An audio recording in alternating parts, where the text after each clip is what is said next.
Sir నేను leave అవుతున్నా. Okay sir. Okay.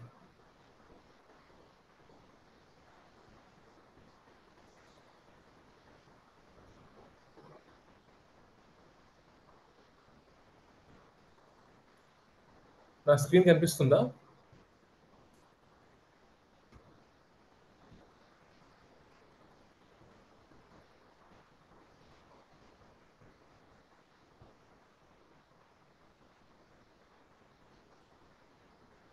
Is my screen visible?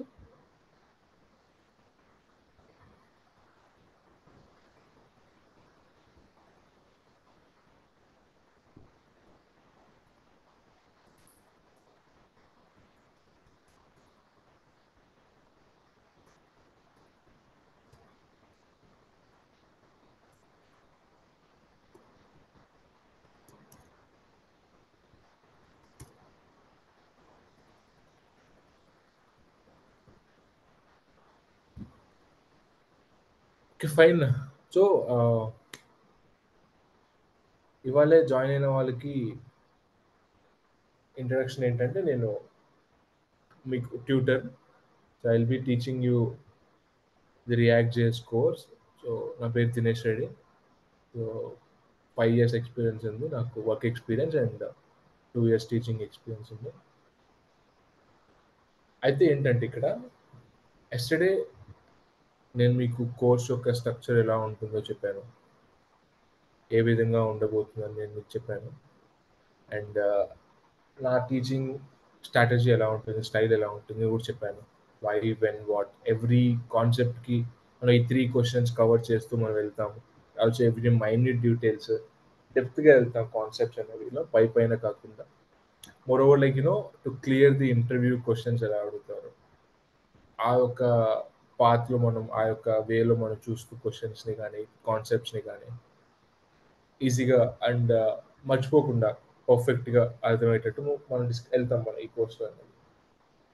So, yesterday నేను మీకు HTML, CSS normal basic things చెప్పాను.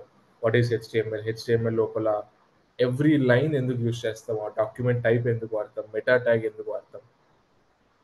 So, every line యొక్క purpose ఏంటి? మన హెచ్‌టీఎంఎల్ ఫైల్ రాసేటప్పుడు. అండ్ ఆల్సో హైపర్ టెక్స్ట్ అంటే ఏంటి? హెచ్‌టీఎంఎల్ అంటే హైపర్ టెక్స్ట్ మార్కప్ లాంగ్వేజ్. దానిలో హైపర్ టెక్స్ట్ అంటే ఏంటి? దాని యొక్క పర్పస్ ఏంటి? ఎందుకొచ్చింది ఆ name? So, all these things I have covered yesterday in class. ఒకవేళ మీరు ఎవరైనా మిస్ అయ్యి ఉంటే నిన్నటి క్లాస్ మీకు రికార్డింగ్ అవైలబుల్ ఉంటుంది యూట్యూబ్‌లో అక్కడ ఇక్కడ. You can check it. So, నేను నిన్న మీకు చెప్పాను. ఇవాళ నేను మీకు రియాక్ట్ అంటే ఏంటి? What is React? Why React? When we have to use React? ఈ రియాక్ట్‌కి జాబ్స్ ఉన్నాయా? లేవా? లైక్ రియాక్ట్ డెవలపర్‌గా స్కోప్ ఉంటుందా లేదా మార్కెట్‌లో? సో, బిఫోర్ దట్ రియాక్ట్ అంటే ఏంటి? సో, నార్మల్లీ మీకు ఐడియా ఉందా ఎవరికైనా రియాక్ట్ అంటే ఏంటో? లైక్ బేసిక్ బిఫోర్ నాలెడ్జ్ ఎవరికైనా ఉందా? మెసేజ్ చేయొచ్చు మీరు ఒకవేళ మైక్ ఆన్ చేయలేకపోతే.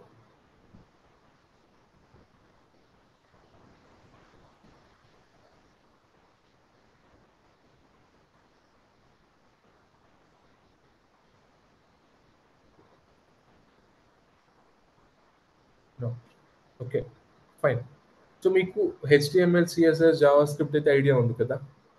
లైక్ రావాల్సిన అవసరం లేదు. బట్ తెలుసు కదా మీకు అదేంటో. Yes. Yes. Okay. Great. So, react ఏంటంటే బిఫోర్ రియాక్ట్ మనం ఏం చేస్తామంటే మనము వెబ్‌సైట్స్‌ని హెచ్‌టీఎంఎల్, సీఎస్ఎస్, జావాస్క్రిప్ట్‌తో మనం క్రియేట్ చేస్తాం. ఓకే. బాగుంది. Very good. మనకి ప్రాబ్లమ్ ఏంటి ఇక్కడ? సో, నార్మల్లీ రియాక్ట్ యొక్క గూగుల్ డెఫినిషన్ ఏంటి? React is a UI library which is useful to create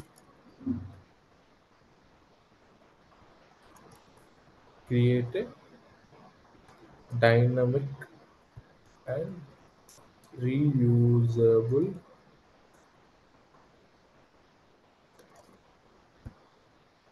components. So React is a UI library which is useful to create a dynamic and reusable components. ఇది ఒక definition. ఇప్పుడు నేను మీకు explain చేస్తాను. తర్వాత మీరు ఈ డెఫినేషన్ చదవండి, మీకు ఈజీగా అర్థమైపోతుంది. ఇప్పుడు ఫర్ ఎగ్జాంపుల్ మన దగ్గర బిఫోర్ రియాక్ట్ మన దగ్గర only HTML, CSS, Java script ఉంది. మనం ఒక వెబ్సైట్ క్రియేట్ చేయాలనుకుంటున్నాం. సో వెబ్సైట్లో వెబ్ పేజెస్ ఉంటాయి. ఫర్ ఎగ్జాంపుల్ వెబ్సైట్కి వెబ్ పేజ్కి డిఫరెన్స్ ఏంటి? వెబ్ పేజెస్ అన్ని కంబైన్ చేస్తే వెబ్సైట్. మీరు అమెజాన్ వెబ్సైట్ తీసుకోండి. అమెజాన్ అనేది చాలా వెబ్ పేజెస్ కంబైన్ చేస్తాం. Login page, orders page, products page, ఇలా చాలా పేజెస్ ఉంటాయి. చాలా HTML పేజెస్ ఉంటాయి. ఇవన్నీ కంబైన్ చేస్తే మనకు వచ్చిందే వెబ్సైట్. సో మన దగ్గర ఒక వెబ్సైట్ ఉన్నప్పుడు మన దగ్గర మల్టిపుల్ వెబ్ పేజెస్ ఉంటాయి. అజ్యూమ్ చేసుకుందాం పెద్ద ప్రాజెక్ట్ ఒకటి క్రియేట్ చేస్తున్నప్పుడు. So this are all like multiple web pages ఉన్నాయి మన దగ్గర.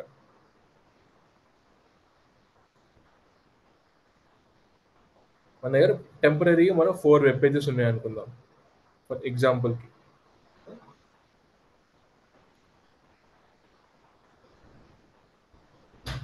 ఎవ్రీ వెబ్ పేజ్లో మనకి ఉండే కామన్ ఎలిమెంట్ ఏంటిది?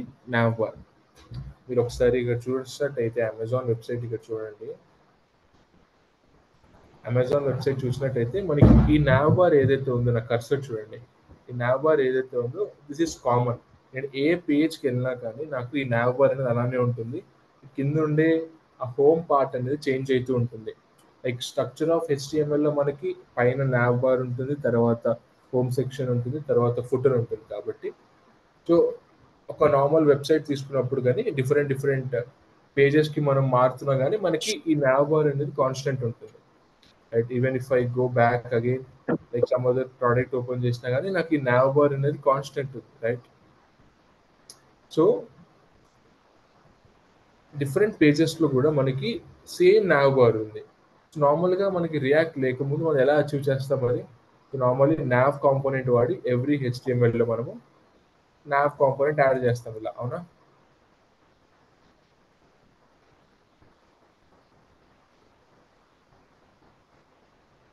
ఎవ్రీ పేజ్లోకి వెళ్ళి మనం ఇలా nav కాంపోనెంట్ అనేది మనం యాడ్ చేస్తాం. Yes or no? So before React మనం మనకి మల్టిపుల్ పేజెస్లో సేమ్ nav బార్ ఉన్నప్పుడు మనం ఎవ్రీ HTML పేజ్లో nav బార్ యాడ్ చేస్తాం, ఇక్కడ nav బార్ యాడ్ చేస్తాం, ఇక్కడ nav బార్ యాడ్ చేస్తాం, ఇక్కడ nav బార్ యాడ్ చేస్తాం. 4 డిఫరెంట్ వెబ్ పేజెస్లో మనం యాడ్ చేస్తాం. బాగుంది. సో ఇక్కడ ఏంటంటే మనం రిపీట్ చేస్తున్నాం. సేమ్ nav బార్ అన్ని పేజెస్లో నువ్వు ఒకటే nav బార్ వాడుతున్నప్పుడు you are repeating the same nav bar. Same code repeat చేస్తున్నాం. ఇక్కడ ఏదైతే ఉందో ఇక్కడ అదే ఉంటుంది, ఇక్కడ ఏదైతే ఉందో ఇక్కడ అదే ఉంటుంది. ఒక 4 pages okay, 5 pages okay. But ఒక పెద్ద ప్రాజెక్ట్ నువ్వు క్రియేట్ చేస్తున్నప్పుడు కానీ, లైక్ సమ్ అదర్ పెద్ద ప్రాజెక్ట్ క్రియేట్ చేస్తున్నప్పుడు కానీ చాలా పేజెస్ ఉంటాయి అండ్ చాలాసార్లు మనం కోడ్ రిపీట్ చేయాల్సి వస్తుంది. ఇక్కడ ఒకవేళ ఫర్ ఎగ్జాంపుల్ ఫుటర్ ఉంది, ఫుటర్ కూడా అన్ని పేజెస్లో కామన్ ఉంది. ఇప్పుడు చూడండి, పేజ్ అంటే ఇది ఒక పేజ్, ఇది హోమ్ పేజ్, నో, తర్వాత ఇది సైన్ అప్ పేజ్. అంటే అమెజాన్ అనేది ఒక వెబ్సైట్, లోపల ఉండేవన్నీ వెబ్ పేజెస్. ఓకే, సో ఇవన్నీ వెబ్ పేజెస్. అన్నిట్లో నేను ఇప్పుడు nav బార్ పెట్టాను. ఓకే, ఫర్ ఎగ్జాంపుల్ ఫ్యూచర్లో నేను నా nav బార్లో ఏదైనా చేంజెస్ చేయాలనుకుంటున్నాను, లైక్ కలర్ కానీ ఏదైనా కొత్తది ఏదైనా యాడ్ చేయాలనుకుంటున్నాను.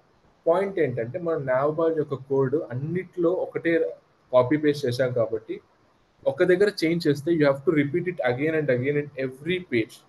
ఎవ్రీ HTML పేజ్లో నువ్వు క్రియేట్ చేసిన ఆ nav బార్ నువ్వు మారుస్తూ ఉండాలి. ఇది ఒక HTML పేజ్ క్రియేట్ చేశాను నేను ఇక్కడ. దిస్ ఇస్ home.html అనుకోండి, home.html అండ్ ఇది product.html అనుకోండి, products. ఇలా డిఫరెంట్ HTMLస్లో మనం సేమ్ nav బార్ పెట్టాం, ఎందుకంటే nav బార్ అనేది కాన్స్టెంట్ ఉంటుంది కాబట్టి అన్ని వెబ్ పేజెస్లో. ఓకే, అయితే ఇక్కడ నాకు ఫ్యూచర్లో కానీ తర్వాత ఎప్పుడైనా ఏదైనా చేంజెస్ చేయాలనుకుంటే మాత్రం I have to change in every ఫైల్లో నేను చేంజెస్ చేయాలి, which is not a right way, అవునా? ఎవ్రీ ఫైల్లో చేంజెస్ చేయాలి. ఇంకొకటి ఏంటంటే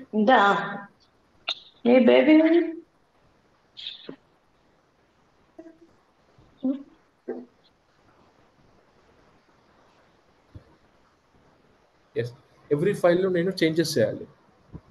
అండ్ ఇంకోటి ఏంటంటే ఫర్ ఎగ్జాంపుల్ ఇంకొకటి ఫర్ ఎగ్జాంపుల్ ఇది నా HTML పేజ్. ఇంకో ప్రాబ్లం, ఇది ఫస్ట్ ప్రాబ్లం నెంబర్ 1 ఇది. ఇంకో ప్రాబ్లమ్ ఏంటంటే నా దగ్గర ఇది హెచ్టిఎంఎల్ పేజ్, ఇది nav బార్ ఉంది ఇక్కడ నా దగ్గర, అండ్ ఇక్కడ హోమ్ పార్ట్ ఉంది. ఇది హోమ్ పార్ట్.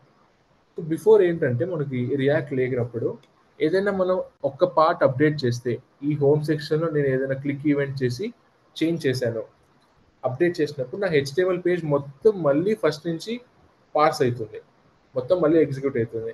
అంటే నేను ఈ పార్ట్ చేంజ్ చేసినప్పుడు ఓన్లీ ఈ పార్ట్ చేంజ్ అవ్వకుండా మొత్తం పేజ్ అనేది రీలోడ్ అయితుంది. Okay.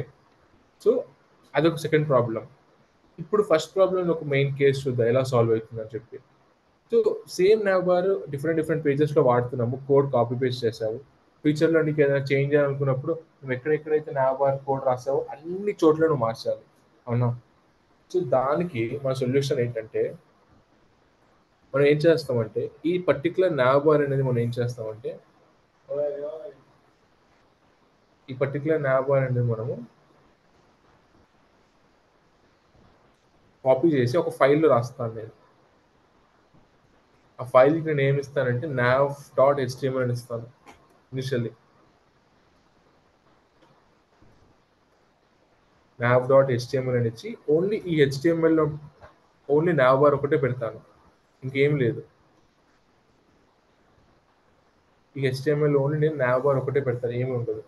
So instead of code copy paste చేయడం కంటే నేను ఏం చేస్తానంటే ఇక్కడ నేను ఈ nav.htmlని కాల్ చేస్తాను ఈ హెచ్‌టిఎంఎల్ ఫైల్‌లో.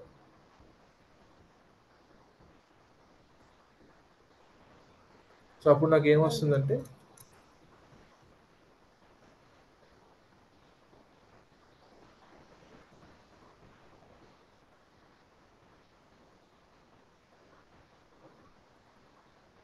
ఈ nav.html కాల్ చేస్తాను. ఇక్కడ కూడా నేను నా కోడ్ nav బార్ కోడ్ రాయకుండా ఇక్కడ ఏదైతే కోడ్ నేను యూజ్ చేశానో అదే కోడ్ నేను ఇక్కడ కాల్ చేసి నేను తీసుకుంటాను. లైక్ ఫంక్షన్ ఎలా కాల్ చేస్తామో అలా. ఇక్కడ కూడా అలా తీసుకుంటాను. ఇక్కడ కూడా నేను ఈ పర్టిక్యులర్ nav బార్ కోడ్‌ని కాల్ చేసి ఈ యొక్క అవుట్‌పుట్ తీసుకుంటాను. సో ఈ అన్ని వెబ్ పేజెస్‌లో నేను nav అనే ట్యాగే వాడలేదు అసలు. నేను జస్ట్ ఈ సెపరేట్ ఫైల్ లోపల ఒకటి క్రియేట్ చేశాను nav ట్యాగ్ అనేది. మిగతా ఫైల్స్‌లో నేను ఏం చేస్తానంటే ఈ యొక్క కోడ్‌ని కాల్ చేస్తాను. సో దట్ ఇది రిటర్న్ చేస్తుంది ఇక్కడికి. రిటర్న్ చేసి ఇక్కడ యాడ్ చేస్తుంది. సో ఈ రిటర్న్ అంటే ఏంటి? ఇదంతా ఫంక్షన్స్‌లో వస్తుంది కాన్సెప్ట్. బట్ ఒక్కటే మీరు ఇక్కడ బ్లైండ్‌గా మీరు తెలుసుకోవాల్సింది ఏంటంటే మనము కోడ్‌ని రిపీట్ చేయకుండా ఒక ఫైల్‌లో రాస్తున్నాం. అదే ఫైల్‌ని అన్ని వెబ్ పేజెస్‌లో ఎక్కడెక్కడైతే మనకి nav బార్ కావాలో దాన్ని మనం ఇక్కడ యూజ్ చేసుకుంటాం. సో దీనివల్ల యూజ్ ఏంటి? దీనివల్ల యూజ్ ఏంటంటే ఇప్పుడు నేను ఈ ఫైల్‌లో చేంజ్ చేశాననుకోండి ఏదైనా, ఎవ్రీ ఫైల్‌లో నేను చేంజ్ చేయాల్సిన అవసరం లేదు. ఎందుకంటే నేను ఎవ్రీ ఫైల్ లోపల nav అనే ట్యాగ్ రిపీట్ చేయలేదు. ఎవ్రీ ఫైల్ లోపల నేను జస్ట్ కాల్ చేశాను అంతే. ఈ nav ఫైల్‌ని కాల్ చేశాను. సో దట్ ఈ nav ఫైల్‌లో ఉండే కోడ్ నాకు వచ్చేస్తుంది. అయితే ఇప్పుడు నేను ఈ nav ఫైల్‌లో ఉండే కోడ్‌ని మార్చడం వల్ల ఆటోమేటికల్లీ నేను ఏదైతే వెబ్ పేజెస్‌లో ఆ nav ఫైల్ యూజ్ చేశానో వాటన్నిటి దగ్గర అది మారుతుంది. నేను మళ్ళీ ఎళ్లి అన్ని వెబ్ పేజెస్‌లో చేంజ్ చేయాల్సిన అవసరం లేదు. ఈ యొక్క వెబ్ పేజ్‌లో చేంజ్ చేసేయొచ్చు. సో దీని నుంచి మనం ఏం తీసుకుంటాం ఇక్కడ? Like what is the thing we have to take here? ఏదైతే పీస్ ఆఫ్ యూఐ ఇది యూఐ. సీ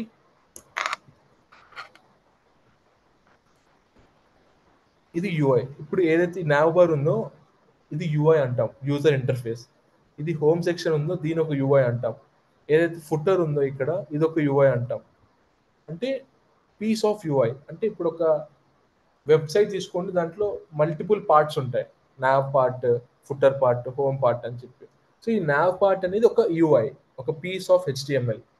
పెద్ద హెచ్‌టిఎంఎల్ ఒక చిన్న piece of HTML. So React ఏం చేస్తుందంటే రియాక్ట్ పర్పస్ ఏంటంటే ఏదైతే పీస్ ఆఫ్ యూఐ ఏదైతే ఉందో దాన్ని మనం రిపీటెడ్‌గా వాడతామో, రిపీటెడ్‌గా యూజ్ చేస్తామో మనం ఆ పీస్ ఆఫ్ యూఐ ఇప్పుడు మనం ఇందాక చూసుకుంటే అమెజాన్ కేస్‌లో nav బార్ అనే పీస్ ఆఫ్ హెచ్‌టిఎంఎల్ యూఐని మనం రిపీటెడ్‌గా వేరే వేరే పేజెస్‌లో వాడుతున్నామో, రియాక్ట్ ద్వారా మనం ఏం చేయొచ్చు అంటే ఒక సెపరేట్ యూఐ క్రియేట్ చేయొచ్చు. ఇన్‌స్టెడ్ ఆఫ్ ఒక హెచ్‌టిఎంఎల్ పేజ్ కాకుండా ఒకటే హెచ్‌టిఎంఎల్ పేజ్‌లో అంతా కోడ్ రాయకుండా మనం హెచ్‌టిఎంఎల్ పేజ్‌లో ఆ యూఐస్‌ని సెపరేట్‌గా క్రియేట్ చేయొచ్చు. nav బార్‌కి ఒక సెపరేట్ ఫైల్, హోమ్ సెక్షన్‌కి ఒక సెపరేట్ ఫైల్, ఫుటర్‌కి ఒక సెపరేట్ ఫైల్ అని చెప్పి మనము రియాక్ట్లో మనము మన వెబ్సైట్ని చిన్న చిన్న పార్ట్స్గా డివైడ్ చేసి మనం సపరేట్గా క్రియేట్ చేయొచ్చు. దీనివల్ల Can I ask you one thing here? See, even without React.js also, we can create a separate HTML and we can add it in our parent HTML using include tag, right? Then, yes, చేయొచ్చు. yeah, Yes, yes, yes. Java script లో మనము include tag, otherwise మనము hyper link తో one page నుంచి ఇంకో page కి connect చేయొచ్చు. yeah, yes, but ఇక్కడ పాయింట్ ఏంటంటే this is one problem which react solves, అంటే కొత్తగా తీసుకొస్తుంది, ఈజీగా చేయడానికి ట్రై చేస్తుంది. వన్ థింగ్ ఇక్కడ. ఇంకొకటి ఏం చేస్తుందంటే రియాక్ట్ ఇక్కడ నార్మల్లీ మనం ఓన్లీ ప్లెయిన్ హెచ్టిఎంఎల్ సిఎస్ఎస్ వాడినప్పుడు రియాక్ట్లో నార్మల్ వెనిలా జావా స్క్రిప్ట్ వాడి మనం వెబ్సైట్స్ క్రియేట్ చేస్తున్నప్పుడు ఏదైనా అప్డేట్ చేస్తే ఆ పర్టికులర్ ఎలిమెంట్ ఒకటి అప్డేట్ అవ్వదు, మొత్తం డామ్ స్ట్రక్చర్ అనేది అప్డేట్ అవుతుంది. Okay, like as I told you, ఏదైనా ఒక చిన్న చేంజ్ జరిగింది అనుకోండి, ఆ particular change that we can do through forms and using Ajax calls, we can go through it, right? చేయొచ్చు, అవును కరెక్టే. బట్ సి వెబ్సైట్స్ మనం వెనిలా జావా స్క్రిప్ట్ కూడా క్రియేట్ చేయొచ్చు. థింగ్ ఏంటంటే రియాక్ట్ ఏ విధంగా ఈజీ చేస్తుంది క్రియేట్ చేయడానికి. Anything is possible Java script తో కూడా, but how it is making easy, react అనేది కొంచెం ఈజీ చేస్తుంది. ఇక్కడ థింగ్స్ అనేవి ఈజీ చేస్తుంది, రాయడం ఈజీ చేస్తుంది. అండ్ ఆల్సో రియాక్ట్ ద్వారా మనము రౌటింగ్ ఎనేబుల్ చేయొచ్చు. లైక్ ఫర్ ఎగ్జాంపుల్, ఇంకొకటి ఏంటంటే రియాక్ట్ ద్వారా I tell you one more thing.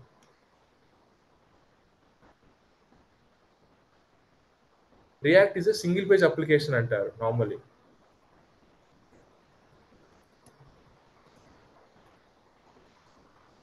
Single page application అంటే ఇప్పుడు ఒక వెబ్సైట్ ఉంది, వెబ్సైట్లో మల్టిపుల్ హెచ్టిఎంఎల్ ఫైల్స్ ఉంటాయి. ఇప్పుడు మీరు అమెజాన్ వెబ్సైట్ చూసుకోండి, అమెజాన్ వెబ్సైట్లో నేను యూఆర్ఎల్ బట్టి మనకి వెబ్సైట్ మారుతూ ఉంటుంది. For example if I click on this thing, ఇక్కడ చూడండి యూఆర్ఎల్ మారింది, దాని తగ్గట్టు నా హెచ్టిఎంఎల్ మారింది, కంటెంట్ మారింది.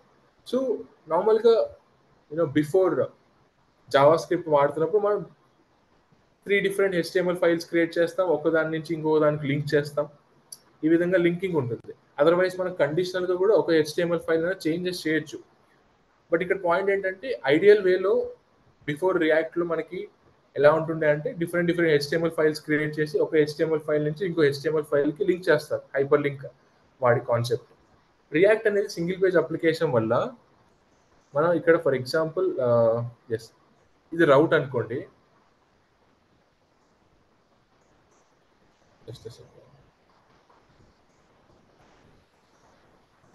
ఇది రౌట్ అనుకోండి. So based on route or path, URL path based పైన మనం కండిషనల్గా మన యూఐని డిస్ప్లే చేయొచ్చు. ఫర్ ఎగ్జాంపుల్ నా nav బార్ ఉంది, ఇక్కడ నా సైడ్ బార్ ఉంది, అజ్యూమ్ చేసుకుందాం, అండ్ ఇక్కడ నా హోమ్ సెక్షన్ ఉంది ఇలా. సో హోమ్ పేజ్లో నా యొక్క కాంపోనెంట్ వేరే ఉంటుంది. ఫర్ ఎగ్జాంపుల్ నేను ఇప్పుడు డిఫరెంట్ పేజ్కి వెళ్ళాను అనుకోండి, ప్రోడక్ట్ పేజ్కి వెళ్ళాను అనుకోండి, నేను మొత్తం రీలోడ్ చేయను, మొత్తం పేజ్ని రీలోడ్ చేయకుండా ఓన్లీ ఈ యొక్క పర్టికులర్ కాంపోనెంట్ని తీసేసి నా ప్రోడక్ట్ పేజ్కి సంబంధించిన కాంపోనెంట్ యాడ్ చేయొచ్చు నేను. సో మీకు ఎలా అనిపిస్తుంది అంటే కొత్త పేజ్కి వచ్చామేమో అనిపిస్తుంది, ఇది nav బార్ సైడ్ బార్ అలానే ఉంటుంది, ఇక్కడ కొత్త పేజ్కి వచ్చామో అనిపిస్తుంది. బట్ మనం ఏం చేస్తున్నామంటే కండిషనల్గా కాంపోనెంట్ అంటే ఏంటంటే ఇక్కడ పీస్ ఆఫ్ యూఐ, సింపుల్గా చెప్పాలంటే. అంటే నీ యొక్క హెచ్టిఎంఎల్ని నువ్వు డివైడ్ చేస్తే, పార్ట్స్గా డివైడ్ చేస్తే వచ్చే పీసెస్ని మనం కాంపోనెంట్స్ అంటాం. ఇప్పుడు ఫర్ ఎగ్జాంపుల్ ఒక హెచ్టిఎంఎల్ ఫైల్లో nav బార్ అనే ఒక కాంపోనెంట్, ఒక piece of UI, side bar అనేది ఒక కాంపోనెంట్, ఒక simple piece of UI. So అదే విధంగా హోమ్ బార్ అనేది ఒక కాంపోనెంట్, హోమ్ సెక్షన్ అనేది ఒక కాంపోనెంట్. సో ఈ రియాక్ట్ ద్వారా ఈ సింగిల్ పేజ్ అప్లికేషన్స్ క్రియేట్ చేసి మనం ఒక్క రౌట్ బేస్ తోటి మనం కండిషనల్గా కాంపోనెంట్స్ని మనం డిస్ప్లే చేయొచ్చు. సో ఇది ఒక అడ్వాంటేజ్ ఉంది రియాక్ట్లో మనకి. అండ్ ఆల్సో నేను మీకు చెప్పినట్టు ఇంక్లూడ్ చేయొచ్చు, ఆబ్వియస్లీ జావా స్క్రిప్ట్లో మనం ఇంక్లూడ్ చేయొచ్చు. బట్ ఇక్కడ ఇంకొక అడ్వాంటేజ్ ఏంటంటే మనము రియాక్ట్లో మనం ఒక సపరేట్ ఫైల్ మనం మార్చినప్పుడు, ఆ సపరేట్ ఫైల్ మార్చినప్పుడు డిఫరెంట్ పేజెస్లో మనము డిఫరెంట్గా మనం కలర్స్ యాడ్ చేయొచ్చు. అంటే ఫర్ ఎగ్జాంపుల్ ఈ nav బార్ అనేది డిఫాల్ట్గా నేను బ్లాక్ కలర్ ఇస్తాను, బ్లాక్ కలర్ nav బార్ అన్ని HTML పేజెస్లో నేను ఇక్కడ యాడ్ చేస్తున్నాను. రియాక్ట్ ద్వారా ఆర్ జావా స్క్రిప్ట్ ద్వారా ఇంక్లూడ్ ద్వారా యాడ్ చేయొచ్చు. ఇప్పుడు నాకు Sir, ఈ yes sir, yes what's the difference between search bar and nav bar, sir? అర్థం కాలేదు. What is the difference between search bar and nav bar, sir? Search bar simple. Search bar నీకు ఈ విధంగా ఉంటుంది. సీరియస్లీ ఎల్లో కలర్ బార్డర్ ఏదైతే ఉందో ఈ విధంగా ఉంటుంది. టైప్ చేయొచ్చు, యూనో దాన్ని బట్టి రిజల్ట్స్ వస్తాయి. నావ్ బార్ అంటే లైక్ యూనో ఈ పర్టికులర్ సెక్షన్ అంతా నీకు ఓన్లీ దాని లోపల మల్టిపుల్ ఆప్షన్స్ ఉంటాయి. నీ వెబ్సైట్ ఒక లోగో ఉంటుంది, నీ సైన్ ఇన్ ఒక ఆప్షన్ ఉంటుంది, నువ్వు ఒక ఈ కామర్స్ వెబ్సైట్ క్రియేట్ చేస్తే కార్ట్ ఆప్షన్ ఉంటుంది. సింపుల్గా చెప్పాలంటే nav bar something which is easily accessible for users. యూజర్స్కి తొందరగా యాక్సెస్ చేయడానికి. ఇప్పుడు నేను స్క్రోల్ చేస్తున్నా కానీ నా నావ్ బార్ అనేది పైనే ఉంది, సో దట్ యూజర్స్ అనేది యాక్సెస్ చేయొచ్చు.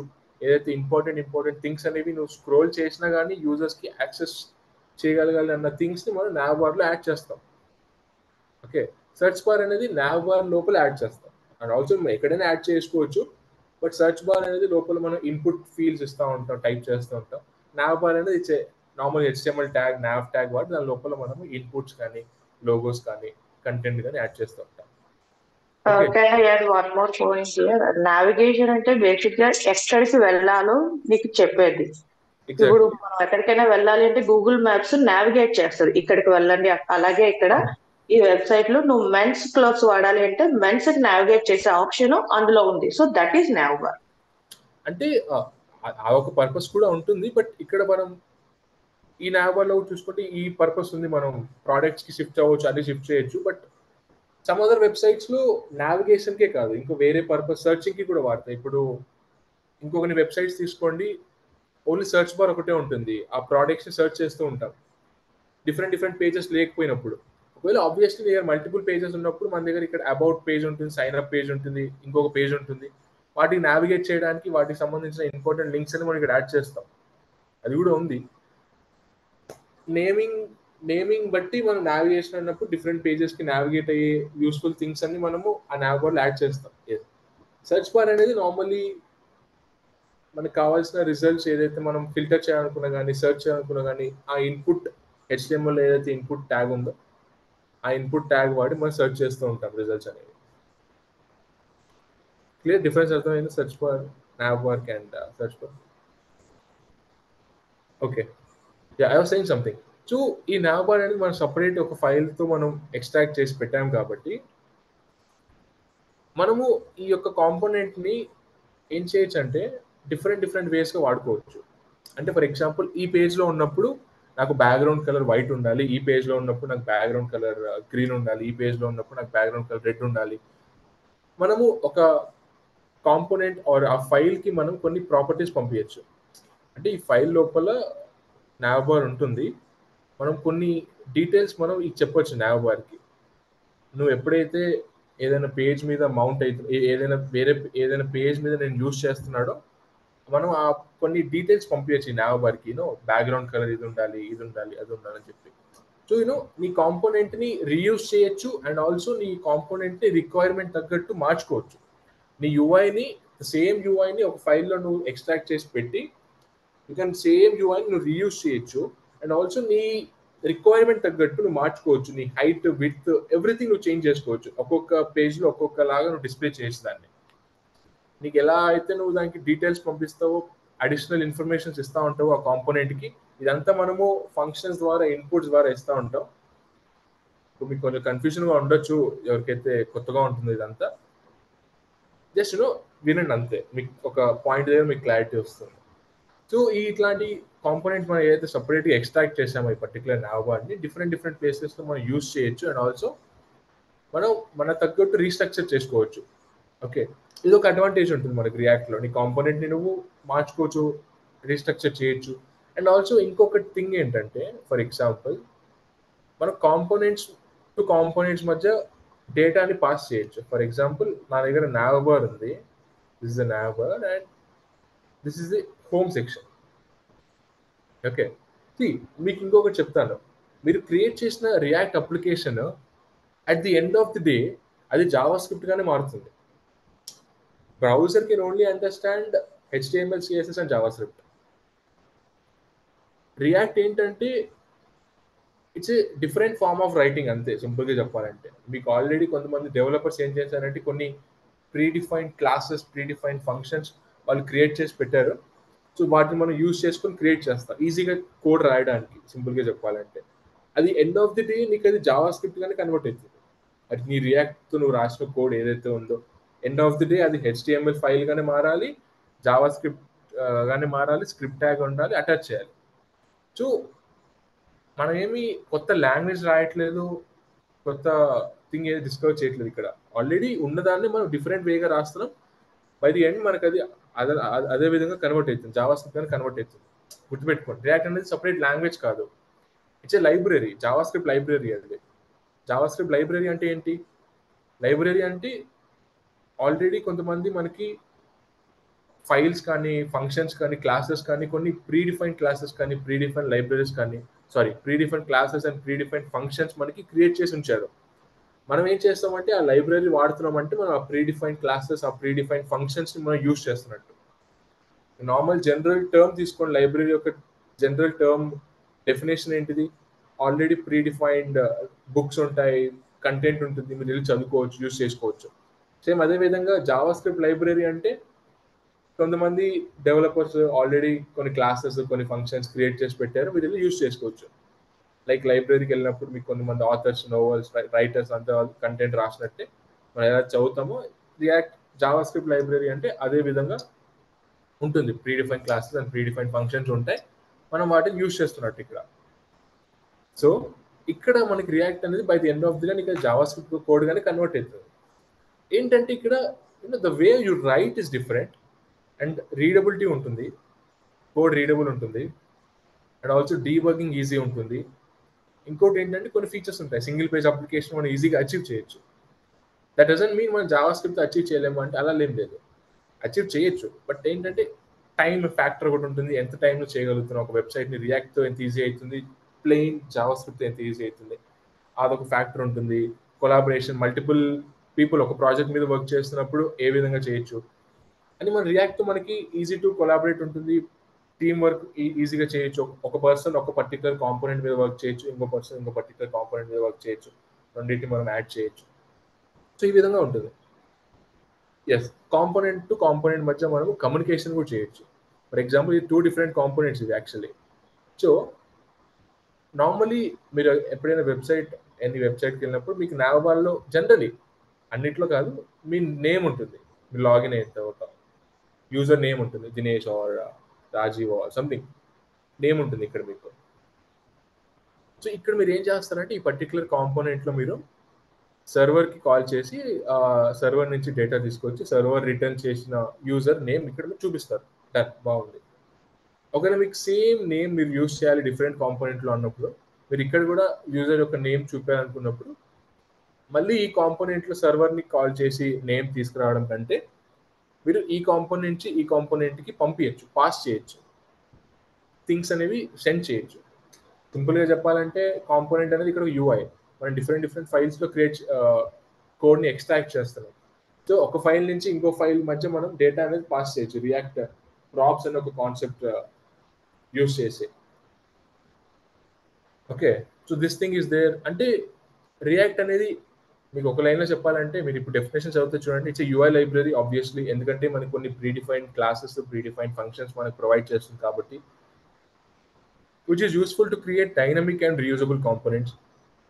Reusable components అంటే ఏదైతే ఒక పర్టికులర్ పీస్ ఆఫ్ యూఐ మనం మల్టిపుల్ టైమ్స్ వాడుతున్నామో మనం దాన్ని రిపీట్ చేయకుండా ఒక సపరేట్ కాంపోనెంట్గా ఎక్స్ట్రాక్ట్ చేసి ఒక ఫైల్ లోపల పెట్టి రీయూజ్ చేస్తూ ఉంటాం. ఎక్కడైతే మనకి రిక్వైర్మెంట్ ఉందో అక్కడ కాల్ చేస్తూ ఉంటాం. అండ్ ఆల్సో మనం దానికి కావాల్సినట్టు చేంజ్ చేయొచ్చు, కలర్ కానీ బ్యాక్గ్రౌండ్ కానీ, కొన్ని అడిషనల్ ప్రాపర్టీస్ ఆర్ ఫంక్షన్కి ఎలా అయితే మనం ఇన్పుట్ ఇస్తామో ఇదే ఫైల్కి మనం అలాంటి కొన్ని డీటెయిల్స్ పంపించి అది యొక్క రిటర్న్ యొక్క కాంపోనెంట్ని మనం చేంజ్ చేస్తూ ఉండొచ్చు. ఓకే, సో ఇది రియాక్ట్ అంటే ఏంటి? This is React. What is React? Yes, why React? Normally మనకి లైబ్రరీస్లో రియాక్ట్ ఉంది, యాంగులర్ ఉంది, వ్యూ ఉంది. We have all this 3 things. React ఎందుకు? సో రియాక్ట్ ఎందుకంటే ఇప్పుడు యాంగులర్, రియాక్ట్ వీటి మధ్య మనం డిస్కస్ చేద్దాం. యాంగులర్ ఎందుకు వద్దు, రియాక్ట్ ఎందుకు? సో యాంగులర్ అనేది ఫ్రేమ్వర్క్ నార్మల్లీ, ఫ్రేమ్వర్క్. రియాక్ట్ అనేది లైబ్రరీ. కన్ఫ్యూజన్ ఉంటుంది ఇక్కడ, ఫ్రేమ్వర్క్ అంటే ఏంటి, లైబ్రరీ అంటే ఏంటి అని చెప్పి. ఫ్రేమ్వర్క్ అంటే it's like complete architecture. Library అంటే only part of architecture. For example నేను ఏదైనా క్రియేట్ చేయాలనుకుంటే multiple libraries or multiple blocks తీసుకొచ్చి క్రియేట్ చేయొచ్చు. ఫ్రేమ్వర్క్ ఏంటంటే మొత్తం అదే ప్రొవైడ్ చేస్తుంది. ఇప్పుడు ఫర్ ఎగ్జాంపుల్ టూల్ కిట్ ఉందనుకోండి, ఆ టూల్ కిట్లో అన్నీ ఉంటాయి, హ్యామర్ ఉంటుంది, ఎవ్రీథింగ్ ఉంటుంది. నీకు కావాల్సిన మెకానికల్ టూల్ కిట్ తీసుకుంటే ఎవ్రీథింగ్ ఉంటుంది. అట్స్ కంప్లీట్ ఫ్రేమ్వర్క్. లైబ్రరీ అంటే ఇప్పుడు హ్యామర్ అనేది ఒక లైబ్రరీ. నేను ఇంకో ఏదైనా నాకు థింగ్ ఏదైనా కావాలనుకుంటే నేను వేరే దగ్గర నుంచి తీసుకొస్తాను, ఇంకేదైనా కావాలనుకుంటే వేరే దగ్గర నుంచి తీసుకొస్తాను. అన్ని అవైలబిలిటీ నా దగ్గర ఉండదు. సో రియాక్ట్ అనేది అటువంటి లైబ్రరీ. ఫర్ ఎగ్జాంపుల్ ఇప్పుడు రియాక్ట్లో మీరు రౌటింగ్ ఎనేబుల్ చేయాలనుకుంటే మీరు ఇంకొక లైబ్రరీ డౌన్లోడ్ చేయాలి, రియాక్ట్ రౌటర్ అని. ఇంకొక పర్టికులర్ ప్యాకేజ్, ఇంకొక థింగ్ మీరు తీసుకొని రావాలి. అదే యాంగులర్ అనుకోండి, ఎవ్రీథింగ్ అదే ప్రొవైడ్ చేస్తుంది. మీరు ఒకసారి డౌన్లోడ్ చేసుకున్న తర్వాత ఎవ్రీథింగ్ అదే ప్రొవైడ్ చేస్తుంది. ఇది ఒక ఫ్రేమ్వర్క్ అండ్ లైబ్రరీ మధ్య డిఫరెన్స్ ఇది. ఇంకా చాలా ఒక డిఫరెన్స్ ఉంటాయి. ఐ డోంట్ నో, నేను మచ్ యాంగులర్ గురించి నేను ఎక్కువ ఎంక్వైరీ చేయలేదు. బట్ రియాక్ట్ అనేది ఈజీ టు లెర్న్. యాంగులర్తో కంపేర్ చేస్తే, యాంగులర్ డెవలపర్స్తో కంపేర్ చేస్తే మనకి చాలా ఈజీ ఉంటుంది. కోడ్ అనేది రాయడానికి ఈజీ ఉంటుంది. And also easy to react అనేది వర్చువల్ డామ్ అని చెప్పి ఒక కాన్సెప్ట్ వాడుతుంది. యాంగులర్ అనేది కూడా అదే కాన్సెప్ట్ వాడుతుందో లేదో తెలియదు. బట్ వర్చువల్ డామ్ అనే కాన్సెప్ట్తో మనము డామ్ని కూడా ఎక్కడైతే చేంజ్ జరిగిందో ఆ పర్టికులర్ చేంజ్ దగ్గరే మనం అప్డేట్ చేయొచ్చు. డామ్ అంటే document object model. Like for example HTML file create చేశారు, మల్టిపుల్ ట్యాగ్స్ మీరు రాశారు, HTML tag, body tag, H tag. So ఇదంతా ఒక ట్రీ స్ట్రక్చర్లో అరేంజ్ అయ్యి మనకి అది మనం బ్రౌజర్లో మనం చూపిస్తాం. బ్రౌజర్ మనకి ఆ ట్రీ స్ట్రక్చర్ని పార్స్ చేసి మన కంటెంట్ చూపిస్తుంది. It's fine. మీకు అంతా కొంచెం కన్ఫ్యూజన్ ఉంటే it's okay. But end of the day will start everything from scratch ఈ కోర్స్లో మనకి. సో రియాక్ట్ అది వై రియాక్ట్ అంటే I would say easy to learn and it's library, not a framework. Library అన్నప్పుడు మనము డిఫరెంట్ థింగ్స్ యాడ్ చేయొచ్చు మన ప్రాజెక్ట్లో. రియాక్ట్ యాడ్ చేయొచ్చు, ఫెచ్ బ్యాక్ ఎండ్ సర్వీస్కి కాల్ చేయడానికి యాక్జియోస్ అనే ఒక సపరేట్ ప్యాకేజ్ యాడ్ చేయొచ్చు. మల్టిపుల్ ప్యాకేజెస్తో మనము వర్క్ చేయొచ్చు. యాంగులర్ అనుకోండి, దాని దగ్గర ఉండే ప్యాకేజెస్ యూస్ చేయాలి, దాని దగ్గర ఉన్న థింగ్సే యూస్ చేయాలి. ఇది ఉండదు, వేరే యూస్ చేసే పొటెన్షియల్ ఉండదు మనకి మన ప్రాజెక్ట్లో వేరే లైబ్రరీస్ యూస్ చేసుకోవడానికి. అందుకని నేను చెప్తాను రియాక్ట్ని ప్రిఫర్ చేయమని చెప్పి. And when we have to use react ఎప్పుడు వాడాలి? ఇప్పుడు నా దగ్గర ఒక ప్రాజెక్ట్ ఉంది, నేను దాన్ని HTML, CSS, జావాస్క్రిప్ట్ కూడా క్రియేట్ చేయొచ్చు. బట్ రియాక్ట్ ఎప్పుడు వాడాలి? సో నేనేం చెప్తానంటే, when you have the same piece of UI multiple ప్లేసెస్లో వాడుతున్నప్పుడు, అండ్ ఆల్సో నీ యొక్క ప్రాజెక్ట్ని రీడబుల్ చేయడానికి, అదర్వైజ్ నీ యొక్క ప్రాజెక్ట్ని మోర్ ఆప్టిమైజ్ చేయడానికి చూస్తున్నావంటే, అండ్ నీ యొక్క ప్రాజెక్ట్ చాలా పెద్దగా ఉంది, it's a very big project and it's single page application, routing ఇవి అన్ని కాన్సెప్ట్స్ ఉన్నాయి అనుకున్నప్పుడు, ఇలాంటి ఫ్యాక్టర్స్ అన్ని నీ వెబ్సైట్ మీద ఉన్నప్పుడు నువ్వు రియాక్ట్ వాడచ్చు. లేదా నా just static website, only normal ఒక పేజే ఉంటుంది, ఇలా స్క్రోల్ చేయగానే సరిపోతుంది అన్నప్పుడు నువ్వు normal plain HTML, CSS, JavaScript వాడి క్రియేట్ చేయొచ్చు. కాంప్లెక్స్ చేయాల్సిన అవసరం లేదు కాబట్టి, ఇట్స్ సింపుల్ వెబ్ పేజ్ కాబట్టి స్టాటిక్ వెబ్సైట్ అన్నప్పుడు.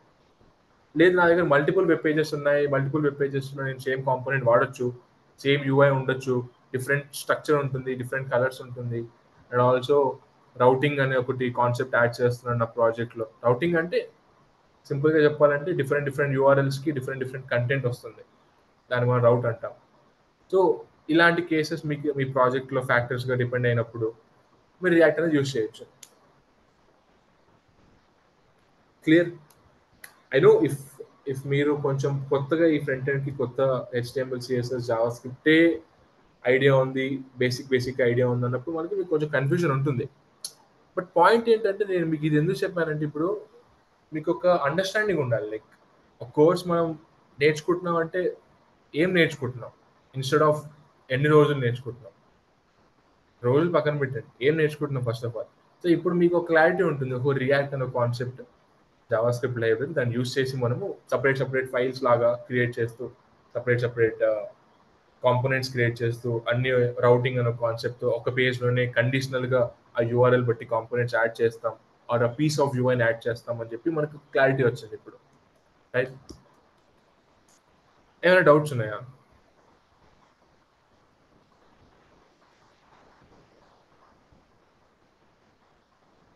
So nav elements will go exactly page what you click.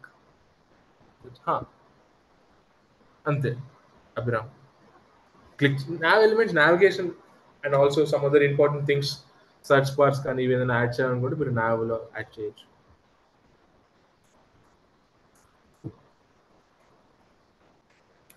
Okay sir, no problem. Doubts ఏమైనా ఉన్నాయి రాము? అర్థమైందా నీకు క్లియర్గా?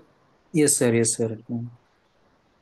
లైక్ ఎస్టర్డే క్లాస్ ఒకవేళ మిస్ అయి ఉంటే మనం కోర్స్ కంటెంట్ ఏముంటుందో పోతుందో చెప్పాను, చెక్ చేయొచ్చు అక్కడ. Yes sir. మహేష్ మీకు అర్థమైంది? Just checking. Sir okay sir, నాకు ఐడియా ఉంది bro, HTML, CSS and Java script also. Okay but react components ని పర్ఫెక్ట్ యూజ్ చేయలేకపోతున్నాను అందుకని. ఓకే సో ఇప్పుడు నేను చెప్పిన అంటే కాన్సెప్ట్ అర్థమైందా? అర్థమైంది బ్రో. జావా స్క్రిప్ట్ నాకు కొద్దిగా డల్గా ఉంది బ్రో, అంతే.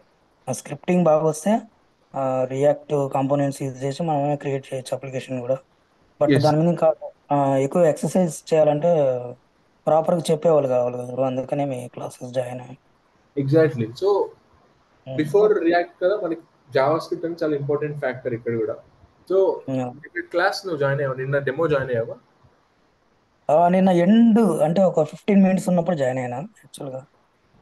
సో నార్మల్గా అయితే మన కోర్స్లో మనం ప్యూర్ జావా స్క్రిప్ట్ మొత్తం అడ్వాన్స్ లెవెల్ దాకా కవర్ చేస్తాం.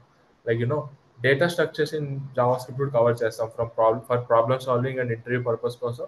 దానికి సపరేట్ వీక్ ఇచ్చేసాం. అడ్వాన్స్ కాన్సెప్ట్స్ కవర్ చేస్తాం. అండ్ ఆల్సో మిస్కన్సెప్షన్స్ ఉంటాయి జావా స్క్రిప్ట్లో కొన్ని. ES6 కాన్సెప్ట్స్ ఉంటాయి, ప్రామిసెస్ ఉంటాయి, ఏసింక్ అవైట్ ఉంటుంది, కాల్ బ్యాక్ హెల్ ఉంటుంది. ఇంటర్వ్యూలు వీటి మీద కాన్సన్ట్రేట్ చేస్తారు అడగడానికి, ఫిల్టర్ అవుట్ చేయడానికి నెక్స్ట్ రౌండ్ కానీ ఏదైనా రౌండ్ కానీ. సో ఇవన్నీ కవర్ చేస్తాం. ఈ ప్రామిసెస్, ఈ ఏసింక్రోనస్ అవైట్, ఇవన్నీ రియాక్ట్ లో యూజ్ అవుతాయి. సో ఇక్కడ మీరు వీక్ ఉంటే మీకు రియాక్ట్ లో కొంచెం కష్టం అవుతుంది. ఎస్ బ్రో, అక్కడే ప్రాబ్లం. నో వరీస్, మనం from scratch, from zero everything మనం మళ్ళీ కవర్ చేస్తాం, మళ్ళీ చూస్తాం. బట్ ఇప్పుడు మీరు HTML, CSS కాకుండా UIUX నుంచి ఎలా డెవలప్మెంట్ చేస్తారు? అంటే జావా స్క్రిప్ట్ ని ఎలా డిప్లాయ్ చేస్తారు అంటే అది నాకు తెలియదు, నాకు అర్థం కాలేదు, చెప్తారా? HTML, CSS యూజ్ చేయకుండా నాకు అర్థం కాలేదు. డౌట్ ఏంటి? ఇప్పుడు UIUX డిజైన్ ఉంది కదా బ్రో, మనం HTML యూజ్ చేస్తాం. UIUX అది వేరు కదా. అది ఆ డిజైనర్స్ వేరు. వాళ్ళు HTML, CSS కాకుండా వాళ్ళు ఫిగ్మాస్ యూజ్ చేసి క్రియేట్ చేస్తారు డిజైన్ అనేది. అది వేరు అసలు. అది completely out of this web development. మనం ఇక్కడ HTML కోడ్ రాసి ఒక nav బార్ క్రియేట్ చేస్తే వాళ్ళు నార్మలీ కొన్ని టూల్స్ ఉంటాయి ఫిగ్మాలో. బాక్స్ టూల్ ఉంటుంది, కొన్ని టూల్స్ ఉంటాయి, అవి డ్రాగ్ అండ్ డ్రాప్ చేసి యాడ్ చేస్తూ ఉంటాం వాళ్ళు. ఓకే, అంటే ఆ ఫంక్షనాలిటీ కోసం అయితే లాంగ్వేజ్ యూజ్ చేయాల్సిందే కదా బ్రో? UIUX డిజైనర్ గా సో ఇప్పుడు UIUX డిజైన్ చేసినా కూడా, సో ఏదైనా క్లిక్ చేసినా కూడా నావిగేట్ అవ్వాలంటే ఫంక్షన్ డిఫైన్ అంటే ఫంక్షన్స్ లోనే మనం కోడ్ రాయాల్సిందే కదా బ్యాక్ ఎండ్ లో? రాయాలి obviously. We have click event మీద. అంటే నాకు ఇప్పుడు అర్థం కాదు ఏంటంటే UIUX అంటే అది ఇంటరాక్టివ్ కాదు, అది ఒక డిజైన్ అంతే. ఇప్పుడు నువ్వు వెబ్ డెవలపర్ ఫ్రంట్ ఎండ్ ఉన్నావు, నువ్వు ఏదైనా వెబ్సైట్ క్రియేట్ చేయాలనుకుంటే ఆ డిజైన్ చూసి నువ్వు క్రియేట్ చేస్తావు. అది అంటున్నావు నువ్వు? Design is different from development. Design is just a prototype to show the client. అంటే క్లయింట్ కి ఇలా ఉంటుంది, ఇలా డిజైన్ చేస్తామని చూపించేది. ఏ డెవలప్మెంట్ ఏంటంటే నువ్వు కోడ్ రాసి అది ఫంక్షనాలిటీని యాడ్ చేసేది డెవలప్మెంట్. ఎగ్జాక్ట్లీ, అదే డౌట్ నాకు ఇక్కడ. మహేష్, నువ్వు డిజైన్ అడుగుతున్నావా లేకపోతే డెవలప్మెంట్ అడుగుతున్నావా? డౌట్ లైక్ అంటే ఇప్పుడు యాక్చువల్ గా UIUX యూజ్ చేయకుండా HTML, CSS తోనే మనము డెవలప్మెంట్ చేయొచ్చు కదా వెబ్సైట్స్. HTML, CSS యూజ్ చేసి వెబ్సైట్స్ క్రియేట్ చేయొచ్చు, అవును. అంటే ఇప్పుడు UIUX అనేది దేని మీద డిపెండ్ అయి ఉంటుంది అనేది నాకు ఐడియా లేదు, అందుకని.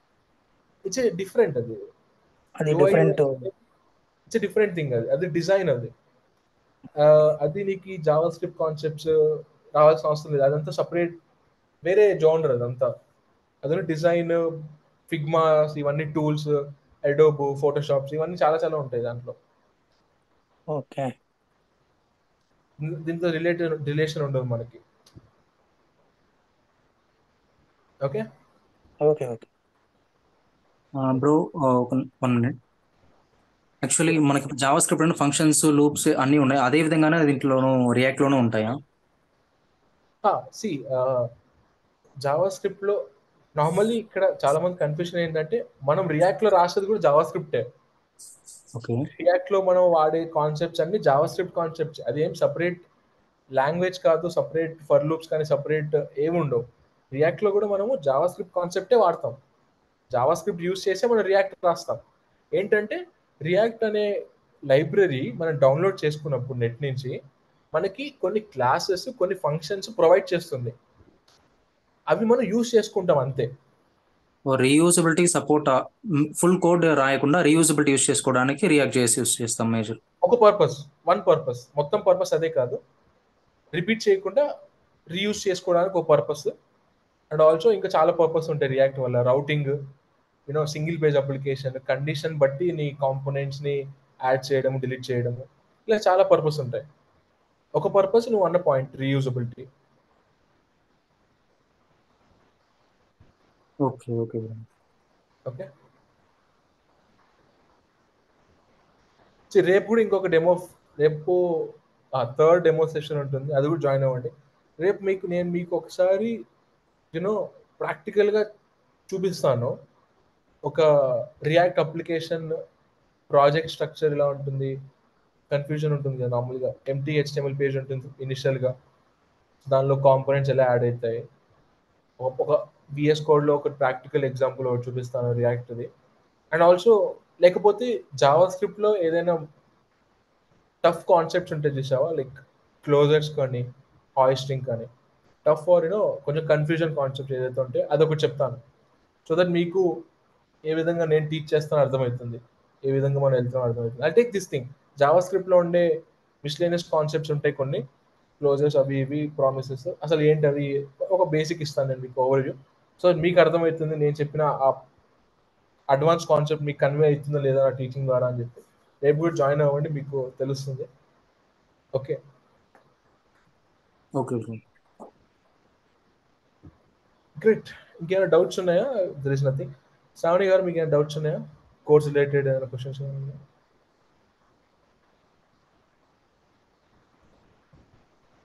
Basically, I'm looking for advanced concepts of JavaScript, Dinesh.